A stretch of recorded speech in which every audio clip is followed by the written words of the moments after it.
Welcome to Street Proverbs, our talk on Christianity and youth. Thanks to our family of followers and welcome new viewers. Please like and follow. And our guest for today is one of our favorite Christian youth influencer, Miss Vicky. Hello, everyone. Vicky, my daughter, these children of nowadays, they don't fear God again. They see church like a fashion show. What is really happening? Uncle, you know they say the person who has never traveled thinks his mother is the best cook. Our parents' generation only knew one way to see God. Travel with through their phones.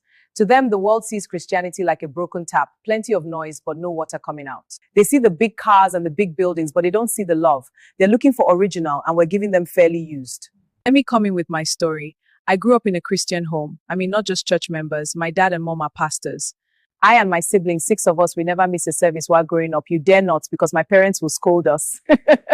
We were children born and brought up into Christianity, but not knowing the knowledge of who God is to us. Do you understand? I only knew God better when I left home for school, when I had no one to pray for me but myself, because then at home we were under the coverage of our parents' prayers. You could understand.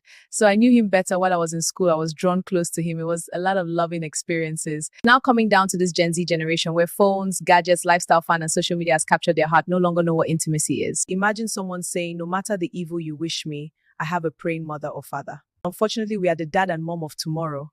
Can your children boast of you such way? But because I have a praying mom and dad, that this would have happened to me, but because I have a praying mom and dad. Just take a look at our younger parenting, introducing their children into social media life, no godly upbringing. We need God.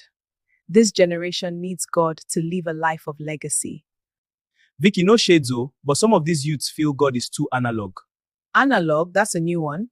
Everything is don't do this, don't do that. Why would a boy making legit money in tech want to follow a God that feels like a strict boarding school master? Kelechi, the eye that will see the morning must first see the night. These boys aren't running from God. They want easy access to life, not ready for devotion and dedication. Let's be practical with our daily life. You can't be employed in a job and skip the rules and still be seen as qualified workers. Every organization has a standard rule everyone should abide. Our generation only wants to skip the rules but still get the access, but when they don't, they feel God is bad inside. His alignment speaks differently. Any easily accessible commodities lose value, you can understand. So you have to go through rules, abide by regulations to be the person who's assigned you for. Check our younger generation, no discipline. That's what we should go for, discipline. But Vicky, they don't want to pray. They want microwave miracle. Everything is vibes and inshallah.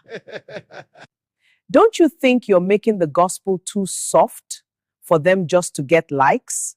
Sister Blessing, you don't use a long stick to kill a snake that is inside a clay pot. If I shout at them, they'll just block me. I use the vibes to bring them to the vine. The world sees us as judgmental people. If we keep acting like we are the only ones going to heaven, you all could relate. The youth will stay where they feel accepted. I'm showing them that God's grace is more viral than any TikTok trend. So how do we make them come back? Because the way the world looks at